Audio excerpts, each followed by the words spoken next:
له افغانستان څخه د امریکایي او ناټو سرتیرو له وتلو سره هممهاله په افغانستان کې د امریکایي سرتیرو د قماندانۍ مسؤلیت له جنرال سکاټ میلر څخه جنرال کین مکنزي ته وسپارل شو. له دې سره په افغانستان کې د امریکایي او ناټو سرتیرو د ماموریت پای ته رسیدو ته یوه نیمه میاشته پاتې وه، خو کارپوهان وایي چې په افغانستان کې د امریکا شل کلن ماموریت ناکام و.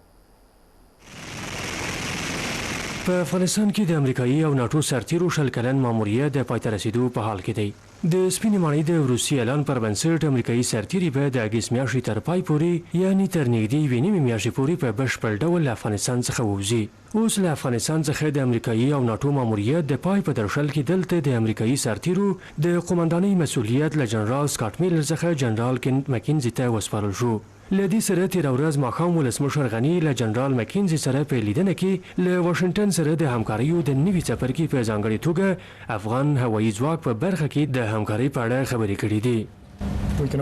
په افغانستان کې تاوتریخوالی ډېر شوی دی. په دې وضعیت سره نه کېږي چې سولې ته ورسیږو. طالبانو ته وایو چې تاوتریخوالی راکم کړي.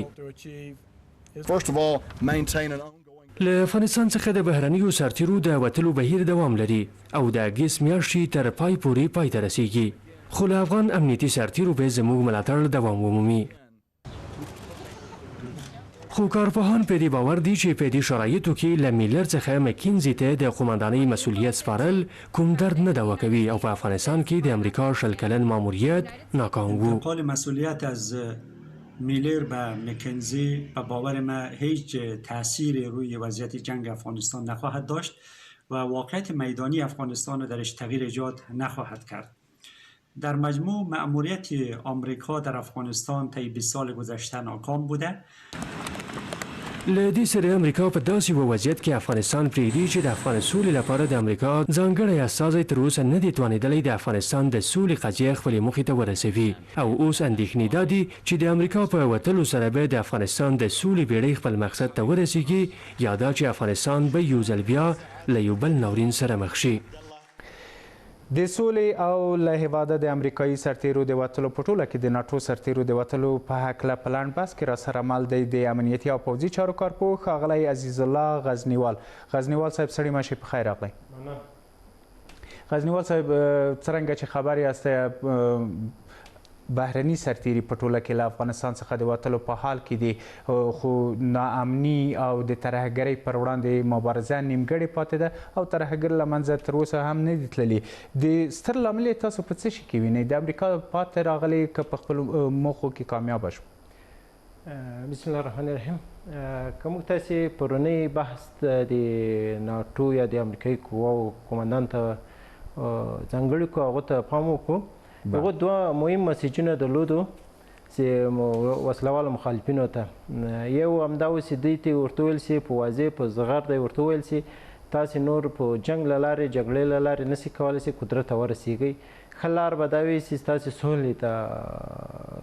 ولاړ سئ او په جوړجاړي له لارې تاسې قدرت ته ورسیږئ.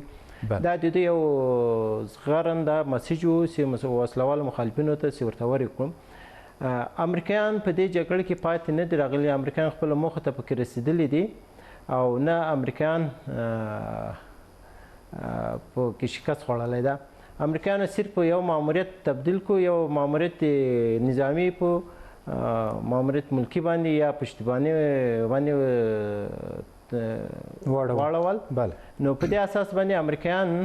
او خپل ژمنې بیا هم تازه کړې د افغان حکومت سره، خصوصا امنیتي او دفاعي ځواکونو سره چې دوی به د هغو مالي او تعلیم او تربیه برخه کې به ورسره مرستې کوي او خپله مرستو ته به دوام ورته ورکوي. بله، په داسې حال کې چې موږ تاسو شاهدان یو په د وروستیو کې وسلوال طالبان ډیری پرمختګ لري او ډیری شمېر ولسوالۍ هم ونیولې، نو دغه د امریکایي قمندانانو یا د امریکا ګواښ طالبانو ته څومره اغېزناکه بولئ په داسې حال کې چې دوی د پرمختګ په حال کې دي؟ آیا دوی به ډاډ ترلاسه کړي چې په رښتیا هم د زور له لارې یا له پوځي لارې واک ته نشي رسېدلی؟ خو امریکایان واضح ورته وویل چې تاسې نور د جګړې له لارې نسئ رسېدلی او موږ د افغانستان وضعیت له نږدې څارو له نږدې نه. نو په دې اساس باندې خو دوی ته خصوصا د طالبانو مشرتابه ته په زغرده ویلي دي چې تاسې په جګړې له لارې نسئ کولی. نو که دوی په ټیټ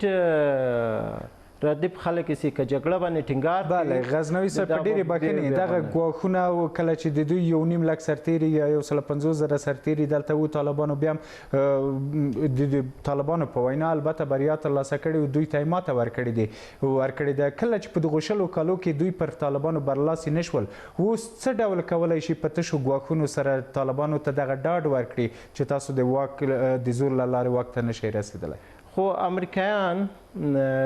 تل په افغانستان کې د افغانستان د امنیتي او دفاعي ځواکونو او خصوصا د دولت تر شا ولاړ وو او د سیمې هیوادو ته هم همدا خبره ورته کړې ده موږ چې د افغانستان دولت تر شا به همیشه ولاړ غزنیوال صاحب په ډېرې بخښنې خبرې به پرېږدو هغه چې دوی کومې خبرې کوي که نه عمل ته به ګورو څه فکر کوئ د امریکایي دې قومندان په خبرو کې څه شی نغښتي وو له دې وروسته که چیرې وسلهوال طالبان له زوره کار وانخلي امریکا به څه وکړي امریکایان د افغانستان وضعیت له نږدې څاري او امریکایانو په ویلي چې موږ افغانستان دا ورې نه هیروو نو په دې اساس طالبان هم نشي کولی چې مخته ولاړ شي طالبان هم د خپل لاس خلک نه دي نه اختیار په خپل لاس کې ده دا د پردیو غلامان دي او پردیو په لاس خلک دي کله وخت پاکستان او امریکایان جوړجاړي ته رسېدلي دي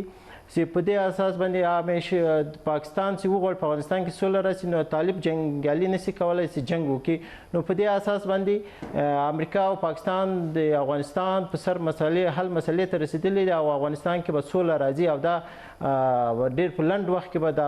زیری به ټول افغانانو ته وسي افغانستان کې به جګړې ختمیږي انشاءالله او سوله به راځي او افغانستان ملت افغانستان ولس د خپل امنیتي او دفاعي ځواکونو تر شا ولاړ دي زما په اند باندې هیڅ چاته به دا اجازه ورنه کړي چې نور د افغانستان ورده بیا خراب کړي او د افغانستان ښارونه بیا غزنیوال صاحب تاسو ویلي چې امریکا او پاکستان په خپلو کې د افغانستان په مسلې باندې هوکړې ته رسېدلي دي خو که چیرې همدغسې وي که موږ طالبان پر پاکستان تړلي هم وبولو خو د پاکستان بهرنیو چارو وزیر واقعي کورنیو چارو وزیر وی چې طالبان د دوی له واکمنۍ څخه وتلي دي دوی پر دوی نفوذ نه لري څه فکر نه کوئ چې پاکستان دلته بیا یوه بله لاره ځان ته پرېښي ده خو پاکستان همیشه د موږک د پښو بازي کوي خو په دغه وروستیو کې نور دوی ته دغه لوبه نور اتي ور ختمه ده دوی مجبور دي پاکستانیان چې طالبان د سولې میز ته راکش کړي او طالبانو باندې دا هر څه ومني او موږ تاسو وګورو په دې وروستیو کې طالبان څو دفعې د میز د سولې د مذاکراتي میز نه شاته ولاړو خو بیرته کله وخت په پاکستانیانو باندې فشار امریکایانو راوست دی بیرته په میز ته راوښکلو نو په دې اساس باندې نور پاکستانیان او ټول نړیوال په دې تر نتیجې ته رسېدلي دي باید په افغانستان کې سوله راسي او یو باثباته افغانستان ووځي اوس موږ تاسو وګورو چې دلته د اقتصاد له پلوه هم باید په افغانستان کې سوله وي او د منځنۍ اسیا او جنوبي اسیا د تجارتي څلورلارې افغانستان ده نو دا هیوادونه په دې نتیجه ټول رسېدلي دي خصوصا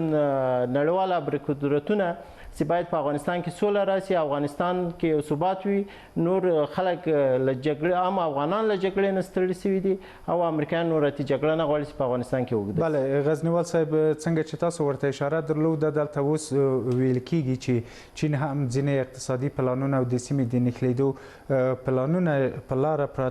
په لاره روان دي او ترسره کېږي خو دلته بیا د چین او د امریکا ترمنځ سیالي ده دې ته په کومه سترګه ګورئ آیا امریکا به اجازه ورکړي چې دغه څه رامنځته شي او په لوی لاس به په افغانستان کې جګړې ته لمن ونه وهي ما مخکې وویل چې د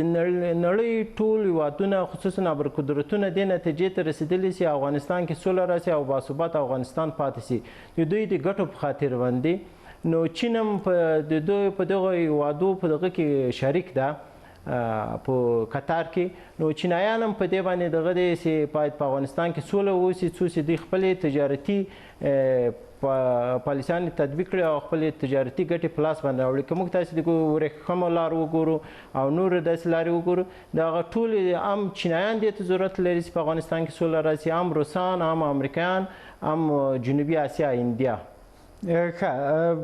غزنیوال صاحب امریکا له افغانستان سره امنیتي تړون لري او په دې وروستیو کې د وسلوالو مخالفینو پرمختګونه ډیر شوي دي. دا هغسې امنیتي تړون چې تر اوسه پورې هیڅ ګټه افغانستان ته نه ده رسولی، نه د پاکستان له لوري د توغندیو مخنیوی وکړلی شوی او نه د وسلوالو طالبانو د بریدونو. دغه امنیتي تړون تر اوسه افغانستان ته څه ګټې رسولي دي او څه ښایي امریکا ته چې له افغانستان سره د دغو تړون له مخې وکړي؟ خو باید امریکایان هغه ژمنې چې کړې وای له افغانانو سره په هغو باندې